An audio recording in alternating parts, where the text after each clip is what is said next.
Hello दोस्तों, मैं अपने YouTube चैनल में आपका स्वागत करता हूं। आज हम समझेंगे एक 12वें चैप्टर, जिसका एक चैप्टर है जिसका नाम है एटम। उसके एक बहुत महत्वपूर्ण डेरिवेशन को जो बोर मॉडल के आधार पर निकल के आएगा, जिसका नाम है बोर के मॉडल के आधार पर हाइड्रोजन परमाणु की Nb कक्षा की त्रिज्या का सूत्र, radius of nth orbit of hydrogen atom according to Bohr's model. चलिए, तो सबसे पहले अपन लेट कर लेते हैं कि कोई एक इलेक्ट्रॉन है, कोई भी एक इलेक्ट्रॉन है जो एक न्यूक्लियस के अराउंड, एक न्यूक्लियस के चारों ओर लगातार घूम रहा है। अच्छा, इसकी वेलोसिटी मैंने मानी है v, इसकी वेलोसिटी मैंने मानी है v, और इसका जो द्रव्यमान है, मास है, वो m लेट किया है। और इसकी जो चार्ज होगा, आप जानते हैं एक इलेक्ट्रॉन पे जो चार्ज होता है वो माइनस ई होता है। एक इलेक्ट्रॉन पे जो चार्ज होता है वो माइनस ई होता है। और न्यूक्लियस पर चार्ज कितना होता है? प्लस जेड ई, जहां पर जेड क्या है? जेड है एटॉमिक नंबर, जेड है परमाणु संख्या, परमाणु क्रमांक। चलिए, तो अब हम मान के चलेंगे कि बोर मॉडल आपने पढ़ा है। बोर मॉडल में 2-3 पॉइंट निकल के आए थे। एक निकल के आया तो आपको याद होगा अच्छी तरीके से, MBr बराबर NH/2π।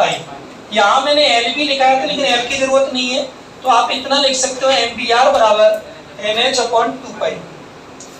और एक निकाला था हमने MB²/R, इधर था 1/4πε0 ZE मल्टीप्लाई E। ध्यान देना, यहाँ जब भी फोर्स एक वेक्टर क्वांटिटी है, यानी बल एक सदिश राशि है, तो यहाँ पर हम केवल उसका मैग्नीट्यूड लेंगे। कूलॉम्स लॉ में ये चीज समझ चुके हैं हम लोग। कूलॉम्स लॉ था, उसमें लिखा था ZE मल्टीप्लाई E अपॉन में क्या होगा, इसकी डिस्टेंस r²। अगर हम इसमें से v की वैल्यू निकाल दें, यहाँ से v की वैल्यू निकाल दें और उस v की वैल्यू को इस जगह सब्स्टिट्यूट कर दें। मैंने क्या समझा, ध्यान से देखना। अगर हम यहाँ से v की वैल्यू निकालें तो क्या आएगी? v बराबर आएगी यहाँ से NH/2πmr। 2πmr, इस वैल्यू को उठा के नहीं, हम यहाँ सब्स्टिट्यूट कर दें और इसे कैलकुलेट कर दें, उसके बाद जो r की वैल्यू आएगी वही हमारा इस रेडियस का फॉर्मूला है। समझ में? इस रेडियस के फॉर्मूले को अपन कैसे फाइंड करेंगे? केवल हमें इतना ध्यान रखना है कि हमें इसमें से v की वैल्यू निकालनी है, उसी एक इक्वेशन दे देंगे और उस वैल्यू को यहाँ पर सब्स्टिट्यूट कर देंगे, r कैलकुलेट हो जाएगी। करें तो फिर अपन इसे। तो सबसे पहले हम क्या करेंगे, बोर मॉडल के अनुसार मैंने लिखवाया था, बोर मॉडल के अनुसार। देखिए, माना अगर आपको लैंग्वेज लिखनी है तो कैसे लिखेंगे? माना m द्रव्यमान और -e आवेश का एक इलेक्ट्रॉन r त्रिज्या की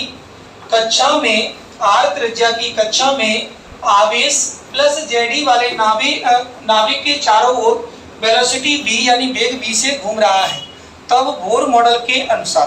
देन भाई बोर मॉडल के अनुसार, थोड़ा मैं इधर से लिखता हूँ, कोई बड़ा डेरिवेशन है तो इधर से चलेंगे तो वहां पे पहुंच जाएगा।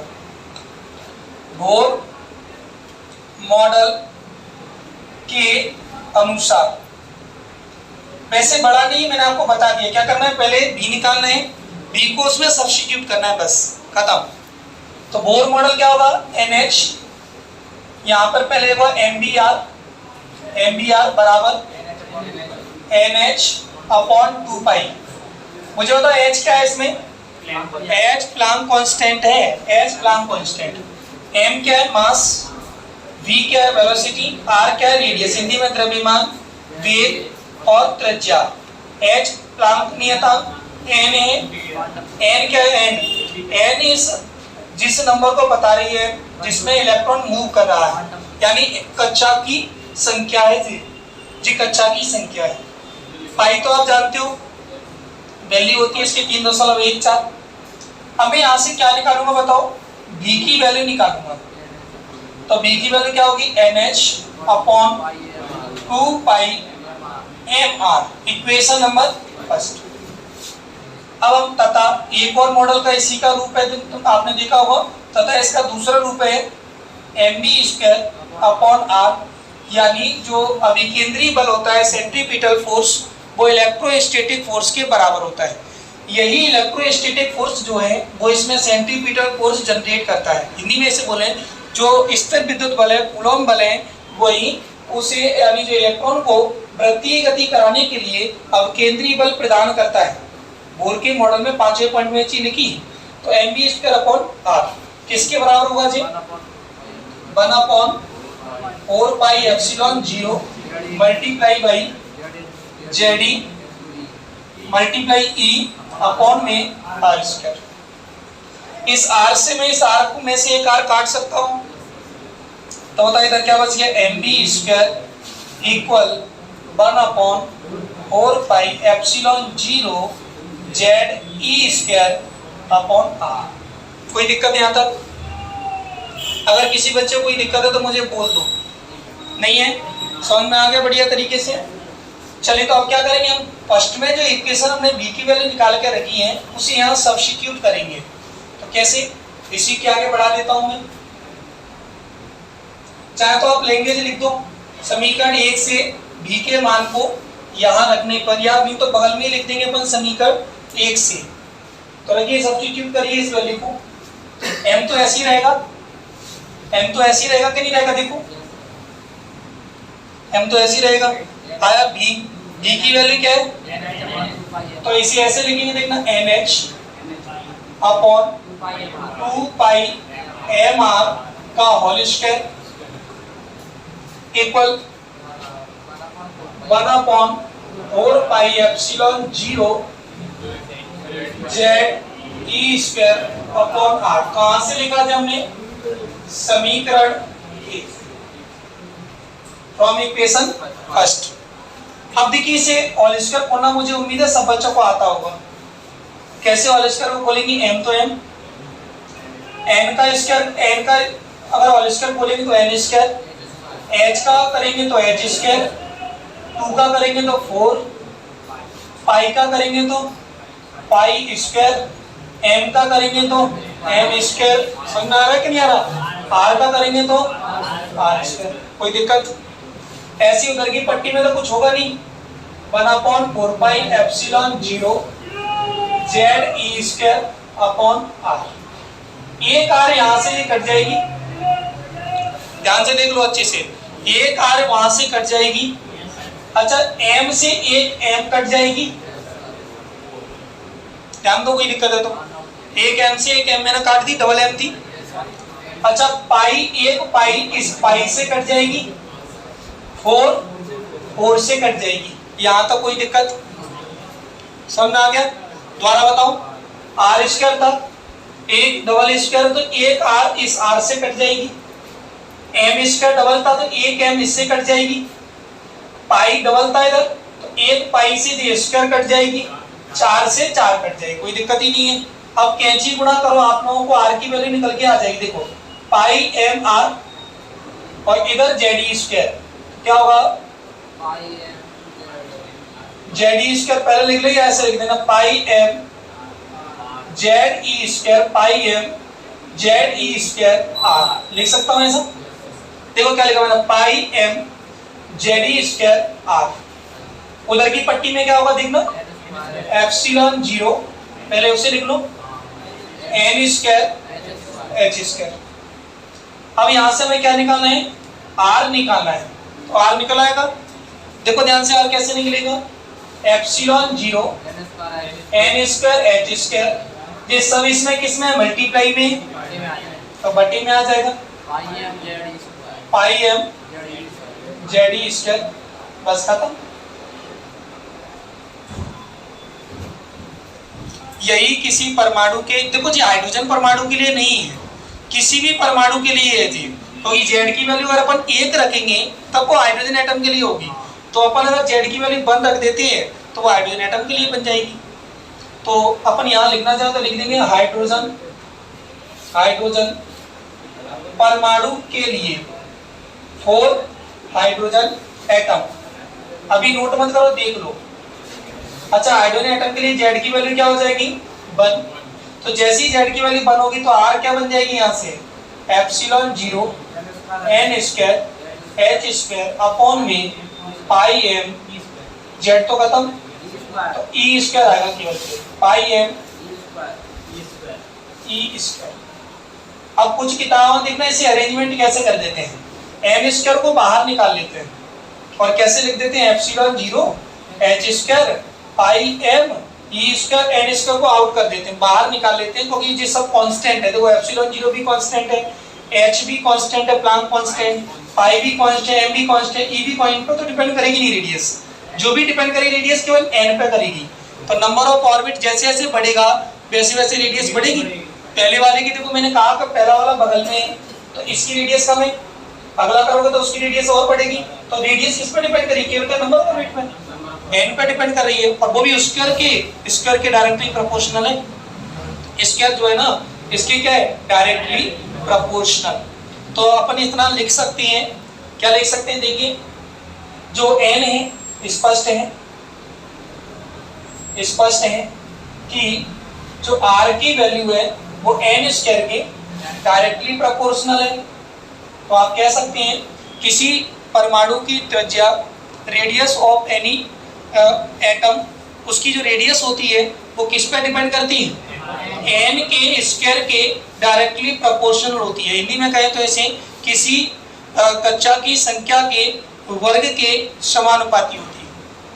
यानी जैसे जैसे आप एन को बढ़ाओगे, अगर आप पहले एन एक की बात करोगे उसकी रेडियस मान लो तुमने कुछ ही मानी, अगर मैं पहली ऑर्बिट की रेडियस मान लूं, पहली ऑर्बिट की मान लो कितनी है 0.5 एंगस्ट्रॉम में मान लो, तो दूसरे की क्या होगी, अगर दूसरे में जब बात करो तो आर की वैल्यू होगी तो इसका कितना गुना होगा, 2 गुना नहीं 4 गुना होगा, और इसका स्क्वायर करना पड़ेगा। आप उसका स्क्वायर समझ नहीं रहे, स्क्वायर कैसे होगा, उसका स्क्वायर होगा जो भी संख्या होगी उसका स्क्वायर होगा। तो इस हिसाब से यानी अगर मान लो पहले उसकी 1 है, पहले उसकी 1 है मान लो, तो दूसरी बार में एक की जगह अपन 2 मानते हैं, 2 है तो 2 का वर्ग करेंगे तो कितना हो जाएगा 4। अगली बार में अगर वो 3 कक्षा में बात कर रहे हैं, पहली कक्षा की देखो रेडियस अगर मैं मान रहा हूँ तो 1 ही होगी, और अगर एन की वैल्यू बने तो उसकी 1 ही रहेगी, 1 सेंटीमीटर मान लो। अगली बार अपन अगर दूसरी कक्षा में गए तो उसकी कितनी होगी 4, अगली में गए तो 9, यानी दूसरी कक्षा की 4 गुना होगी और तीसरी की 3 गुना होगी। जैसे बढ़ती चली जाएगी तो इनका रेशो क्या बनेगा, देखो रेडियस का 1:4:9, यानी पहली ऑर्बिट में अगर बने तो दूसरी ऑर्बिट की रेडियस क्या होगी 4 टाइम्स, अगली की क्या होगी 9 टाइम्स, ऐसे बढ़ता चला जाएगा। तो ये रेशो बनेगा। तो आप इसे घर से करके देखना, मैं कैलकुलेशन बता देता हूँ किसकी कैलकुलेशन करनी है आपको, मैं बताऊं, घर जाना है और आपको इसमें इन सभी टर्म की वैल्यू फाइंड करनी है। देखो पहले तो एप्सिलॉन 0 की वैल्यू आपको पता है कितनी होती है 8.854। अगर एप्सिलॉन 0 की वैल्यू आपको मालूम है 8.854 गुणा 10 की पावर -12। अभी इसकी यूनिट की भली बात मत करो, कोई दिक्कत नहीं, वैसे इसकी यूनिट आप जानते हो क्या होती है, क्या होती है इसकी यूनिट, कूलॉम स्क्वायर पर न्यूटन मीटर स्क्वायर ये होती है।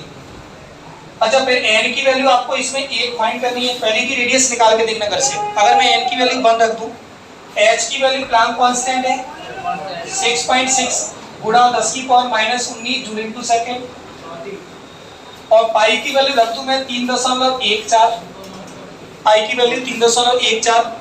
अच्छा 34 होगी यहाँ पर, 19 नहीं होगी 34 होगी, कल ही तो लिखाई थी मैंने आपको 6.6 × 10 की पावर -34 जूल इनटू सेकंड। अच्छा इधर क्या होगा, पाई की एम की वैल्यू कितनी होती है 9.1 × 10 की पावर -31 kg। ये इलेक्ट्रॉन का मास होता है, इलेक्ट्रॉन का मास कितना 9.1 × 10 की पावर -31 kg, और ई की वैल्यू कितनी होती है 1.6 गुणा 10 की पावर -19 कूलॉम। आप इन सभी को इस फॉर्मूले में रखना और घर से इसकी कैलकुलेशन करना। वैसे मैं आपकी इसकी कैलकुलेशन बता देता हूँ, इसकी कैलकुलेशन आएगी R = 0.529 एंगस्ट्रॉम। ये पहले ऑर्बिट की रेडियस है, पहले ऑर्बिट की रेडियस अगर 0.5 एंगस्ट्रॉम है मैं मान के चल रहा हूँ, तो दूसरे की क्या होगी, इसमें हम 4 का मल्टीप्लाई कर देंगे तो लगभग 2 एंगस्ट्रॉम के बराबर होगी। अच्छा तीसरे की निकालेंगे उसमें 9 का मल्टीप्लाई करेंगे, समझ में आया। तो इस तरीके से रेडियस बढ़ती चली जाएगी और वो भी स्क्वायर में बढ़ेगी। अगली बार में चौथी में 16 गुना, पांचवी में 9 गुना, सॉरी पांचवी में 25 गुना, और ये 5 का वर्ग करोगे आप तो और उसमें इस r का मल्टीप्लाई करोगे हर बार। जब इसे आप पूरा कैलकुलेट करोगे तो r की वैल्यू क्या आ गई 0.529 एंगस्ट्रॉम। मेरे पास इसकी कैलकुलेशन भी है, लेकिन मैं आपको करने के लिए क्यों कह रहा हूँ कि घर से करो। घर से करोगे तो कुछ नई चीज सीखोगे कि नहीं सीखोगे। 0.53 बोल दिया उसने, 53 एंगस्ट्रॉम सही तो है वो। तो मैं r की वैल्यू बता रहा हूँ इतनी आएगी। आपको यहाँ कैलकुलेशन नहीं करनी है, लेकिन किस में ओटी में आ जाए, न्यूमेरिकल सॉल्व करो तो उसमें जरूरत पड़ेगी पहली ऑर्बिट की कितनी रेडियस होगी। तो इस रेडियस को याद रखना है, पहले कैलकुलेशन करना, इसको कैलकुलेशन करना, बहुत बड़ी कैलकुलेशन है थोड़ी सी, आप ध्यान रखना, करके देखोगे तो हो जाएगी। हाँ हो जाएगी, नहीं होगी तो फिर मैं कराऊंगा। अगर आप कर लोगे तो बेहतर है, नहीं होगी तो मैं कराऊंगा, मैं क्यों बैठा इधर। अभी मैं इस वीडियो में केवल इस डेरिवेशन को ही रखता हूँ। वैसे आप लोग जो ऑनलाइन अगर बच्चे देखते हैं तो इस कैलकुलेशन को करके देखना तो स्पष्ट है। इट इज क्लियर दैट, बताइए अगर मैं इसकी बात करूं, इट इज क्लियर दैट, ये बात समझ में आ गई कि r की वैल्यू n स्क्वायर के कैसे डायरेक्टली प्रोपोर्शनल है, लगातार बढ़ रही है वो। आज के लिए ऑनलाइन वाले बच्चों के लिए इतनी रहने देते हैं। कल मैं इसका वेलोसिटी का भी डेरिवेशन बनाऊंगा। जब भी तो मैंने किसका निकाला r का, कल मैं इसमें जो इलेक्ट्रॉन घूम रहा है उसकी वेलोसिटी का डेरिवेशन